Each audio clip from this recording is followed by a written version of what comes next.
J'aime particulièrement la citation d'Henri David Thoreau qui dit Il ne suffit pas d'être occupé, les fourmis aussi le sont. La vraie question, c'est occupé à quoi?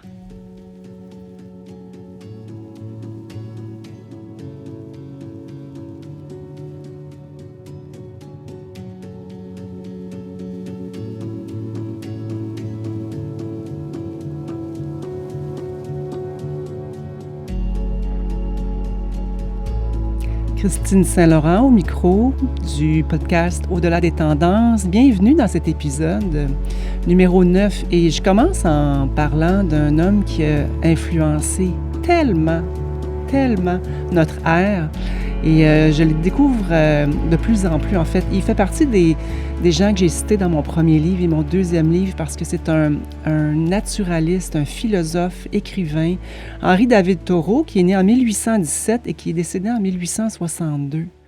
Et c'est un précurseur de ce qu'on appellerait aujourd'hui peut-être un mode de vie conscient. Et il a vécu 2 ans tout seul dans une cabane au bord d'un étang pour observer la vie dans sa forme la plus pure. Et c'est comme s'il savait déjà d'emblée que la nature portait une sagesse qui peut rééduquer notre manière de vivre, plus simple, plus claire, plus reliée à l'essentiel. Il a influencé Gandhi, Martin Luther King, et Mandela, quand même. Mandela, quand même. Donc, et il était, avant son temps, il était un visionnaire. Il a même écrit un livre qui s'appelle Désobéissance civile, l'arrêter de suivre les règles qui sont instaurées contre les droits de l'humanité. Bref, si vous avez envie de découvrir un auteur exceptionnel, moi je l'aime beaucoup et je trouve qu'il vient rechercher beaucoup l'enseignement de l'Ayurveda dans la philosophie de connexion avec la sagesse de la nature, au-delà de savoir qu'il faut qu'on prenne un smoothie le matin ou est-ce que je suis Vata Pitta ou Kapha. C'est vraiment plus grand que ça. Et moi, j'aime vraiment amener cette réflexion-là. Je suis encore assise à l'extérieur, profiter des dernières journées à 30 degrés presque, là, au soleil, la peau qui veut juste boire la vitamine D, les couleurs qui sont exceptionnelles, le chat qui ronronne à côté, c'est bucolique, c'est fou. Je me trouve vraiment chanceuse d'avoir fait ce choix de vie-là à un certain moment de ma vie, d'avoir quitté la ville, quitté le brouhaha pour pouvoir m'installer en nature. Et c'est à partir de ça que tout s'est déployé. Et la sagesse qu'elle porte, c'est vraiment ce à quoi je me rebranche à tous les jours. Il n'y a pas une journée que je m'y rebranche pas parce que c'est facile de glisser, de tomber dans les listes des choses à faire, dans les il faut que, dans les to-do et de perdre un petit peu le pied.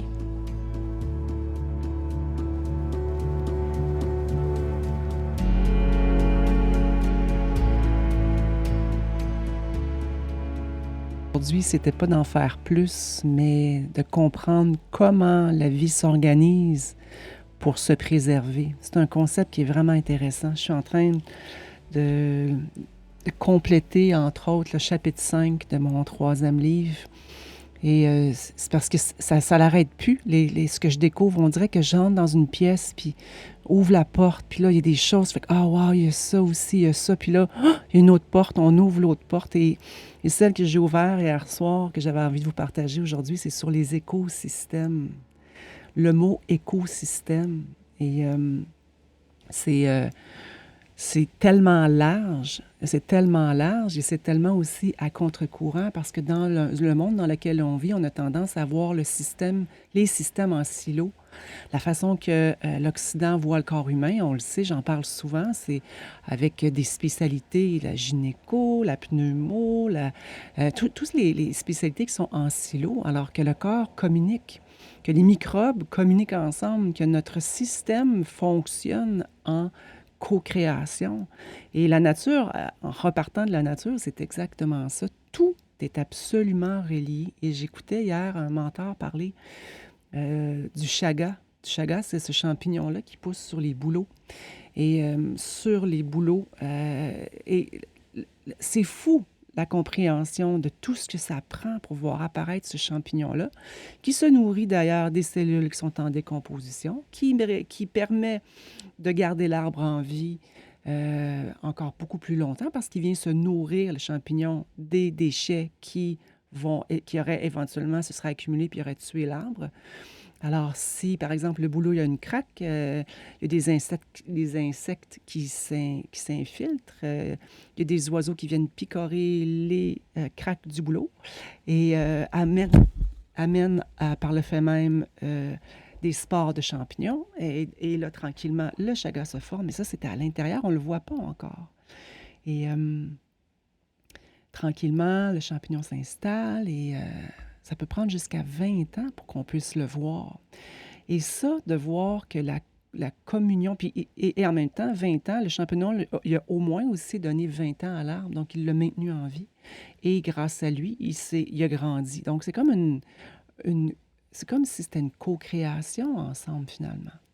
Et je l'amène pourquoi ce matin? Parce que c'est ça, notre lien avec la nature et tout ce que l'on mange, ce que l'on vit, ce que l'on choisit de mettre en place. Qu'est-ce qu'on se donne comme espace pour laisser au corps le temps de se déposer? Qu'est-ce qu'on lui donne comme nourriture? Quel genre de plantes on mange? Puis quand je parle de plantes, on parle bien sûr de légumes, hein? De légumes, de fines herbes et tout. Là. On ne parle pas de plantes en gélules. Là. On parle vraiment de nourriture. Et le lien que je faisais avec mon chapitre 5 hier, c'est que j'ai réalisé à quel point tout est en communion.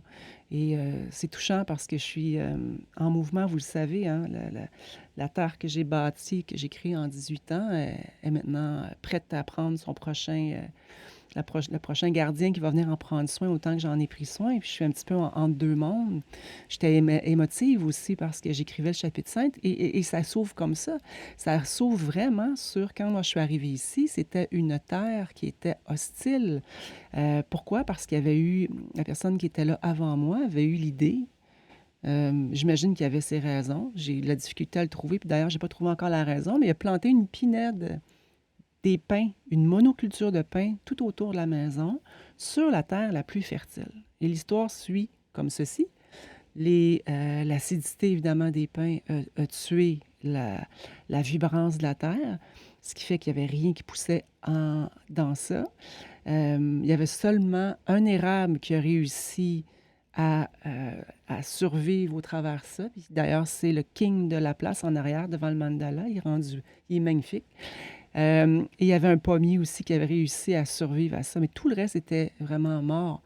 Et mort, puis même les vers de terre étaient anorexiques. Alors tranquillement, mon idée, c'était vraiment de remettre à la terre ou remettre l'état de la terre normale, le milieu dans lequel les insectes, les oiseaux, la terre se décompose, les feuilles se décomposent, avoir la richesse des engrais verts, de venir créer un état de permaculture. Puis permaculture, dans le fond, c'est quoi? C'est remettre le milieu adéquat pour que la vie soutienne la vie, en fait. Et c'est ce que j'ai fait avec le mandala. Avec des bénévoles, on a installé 70 plantes médicinales qui ont été vraiment à la naissance, qui ont vu, en fait, naître les huiles inspirateurs et le processus d'extraction, de création des huiles, aussi de respecter la plante dans son entièreté et tout. Et mon but là-dedans, c'était vraiment de remettre un milieu. Et le lien avec Henri-David Thoreau et sa connexion avec la nature, c'est le lien avec les écosystèmes, c'est que tout est relié. Et de cette permaculture est né le jardin mandala. Les oiseaux sont revenus. J'ai fait creuser un bassin. J'ai fait creuser un bassin quand ils sont venus enlever les souches des arbres qui étaient des pins de 30 ans, qui étaient cassés, qui étaient vraiment... J'ai fait dessoucher et en dessouchant, j'ai réalisé qu'il y avait de l'eau qui s'accumulait naturellement dans le bas de la terre. Alors, on a pu voir qu'il y avait des gens avant moi en 1940, en 1930 qui avaient essayé d'installer un bassin pour élever des canards. Puis ça, j'avais entendu ça aussi de mes voisins. Bref, j'ai décidé de faire creuser en creusant 12 pieds dans le sol jusqu'au sol où on voit vraiment la roche, des Appalaches. On a pu voir les différents tuyaux des gens qui avaient essayé de ramener la source naturelle vers le bassin. Alors, histoire courte, creuser le bassin, mis la chute et la source qui est absolument magnifique et qui ne se tarit pas.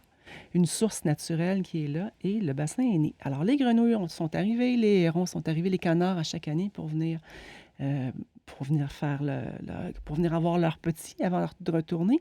Et je vous invite à aller voir d'ailleurs le livre Nature et Ayurveda. Il y a une photo du bassin et des canards.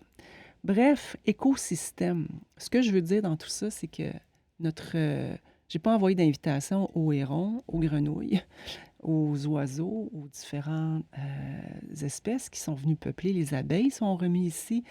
Et dans un contexte de monoculture, où c'est des champs en monoculture de blé, de maïs et tout ça, ben la nature a comme retrouvé ici un petit oasis où la vie peut soutenir la vie. Et pourquoi je vous parle de ça ce matin, c'est que notre corps est fait exactement de la même sagesse. Le corps possède exactement la même sagesse que toutes les lois qui gouvernent la nature.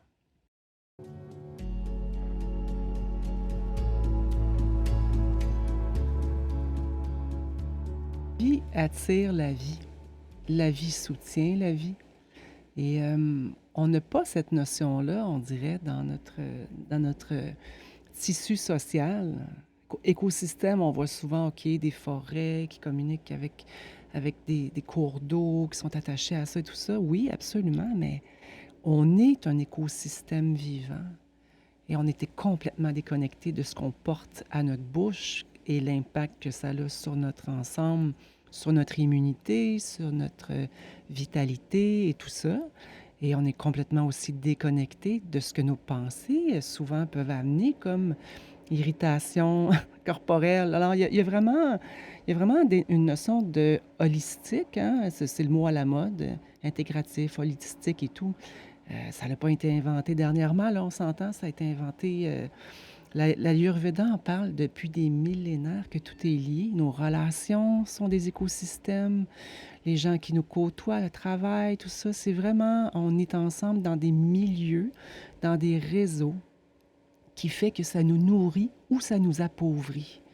Est-ce qu'il y a des places en ce moment dans votre écosystème qui auraient besoin d'un petit peu plus de nourrir? Et je reviens encore à la notion de nourrir le terrain, parce que quand j'ai placé la perspective de nourrir le vivant de la terre, c'est ça le principe de la permaculture. J'avoue, hein, je venais de la ville, là, j'avais aucune idée c'était quoi, là.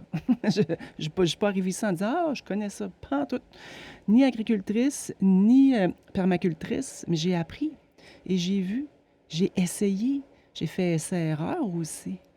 Euh, et j'ai appris tranquillement que le marc de café, les plantes adorent ça. Donc, à chaque fois que je fais mon café le matin, maintenant, je mets le marc de café dans une tasse. Puis, à chaque 2 jours, je sors puis je choisis qui va avoir le café. Et d'ailleurs, le magnolia, qui ne voulait pas grandir dans un sol un peu trop acide, quand j'ai commencé à lui faire des concoctions de café et d'ortie, c'est fou la grandeur qu'il a pris. Bref, nourrir le terreau pour nourrir l'équilibre, nourrir le milieu pour venir nourrir l'équilibre. Et ça, c'est vraiment...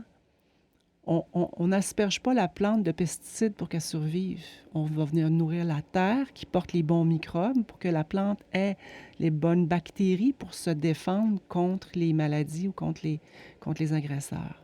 Je vais le reprendre, ça.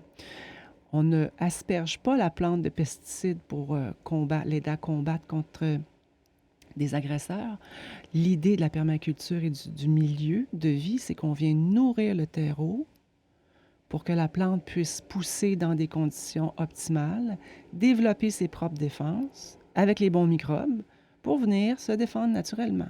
Et ça, c'est la nourriture de la vie. Et dans notre rythme quotidien, dans notre déconnexion avec la nature, quand la saison change, souvent, on va être porté à accélérer. Et ce podcast-là, tout l'automne, je vais vous le rappeler. Je vais nous le rappeler collectivement. L'automne, naturellement, la vie s'accélère. C'est comme si la terre se déleste, les feuilles tombent, le vent se lève, ça va s'assécher. Nos rituels sont super importants. Et de choisir où on met notre énergie et à qui on la donne, c'est super important. Et de mettre aussi une hygiène, je dis hygiène, mais un rythme intérieure et extérieure qui vient nous aider à consolider, à nettoyer, à remettre en place par des habitudes, par des rituels. C'est super important parce que ça va dicter notre terreau de décembre et de janvier.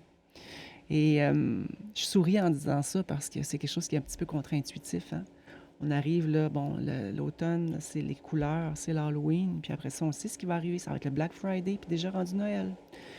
Et ben, j'aurais souhaité que ce podcast soit un petit un rappel qu'on est exactement fait de la même nature, dans une nature qui s'assèche, qui vente, qui bouscule. Ça ira pas nécessairement en ralentissant. Donc, une des solutions que je propose, c'est ralentissons de façon consciente et mettons dans notre quotidien des piliers pour venir respirer, reprendre le souffle, ajuster nos rituels de façon saisonnière pour qu'on puisse arriver en décembre avec le grand sourire jusqu'au front. Jusqu'au front. Et, euh, et, et je vous invite cette semaine à observer votre rythme et je vous invite vraiment à commenter le podcast si ça vous inspire. Vous êtes de plus en plus nombreux, se fait connaître tranquillement. Puis en plus, de ce temps-ci, je suis pas sur les réseaux sociaux. J'ai pas le temps, comme je suis vraiment dans l'écriture, dans le sprint final de mon troisième livre, que je suis émotive et je suis comme dans une bulle. Mais je souhaitais prendre le micro aujourd'hui pour vous en parler encore et encore. Parce que je pense que collectivement, on n'a pas idée à quel point on peut influencer ce qu'on laisse derrière nous, tant dans l'énergie, tant dans une conversation, tant dans un sourire qu'on offre à un inconnu aussi sur la rue. Et entre guillemets, les inconnus, c'est pas tellement des inconnus. Moi, j'aime beaucoup surprendre les gens, puis donner des compliments. Madame de 75 ans qui était tellement belle. J'ai arrêté. Je dis, vous êtes tellement belle. My God, elle est ressortie de la porte du café avec des ailes aux pieds. Alors, soyons contagieux. Et si vous avez envie de venir me rejoindre dans l'expérience d'automne sur christinesaint-laurent.com, les expériences d'automne sont là. Je les ai bâties pour nous amener dans un espace concret d'enseignement et de mise en place de façon concrète de l'enseignement de l'Ayurveda, connexion avec la nature, vivre au rythme des saisons. ChristineSaint-Laurent.com, je rappelle, mes parents étaient très créatifs. Christine, K-R-Y-S-T-I-N-E, Saint-Laurent.com pour les expériences d'automne. Je vous souhaite une journée exceptionnelle, une semaine magnifique. N'hésitez pas à commenter le podcast. Je vous porte dans mon cœur et on se retrouve dans un prochain épisode.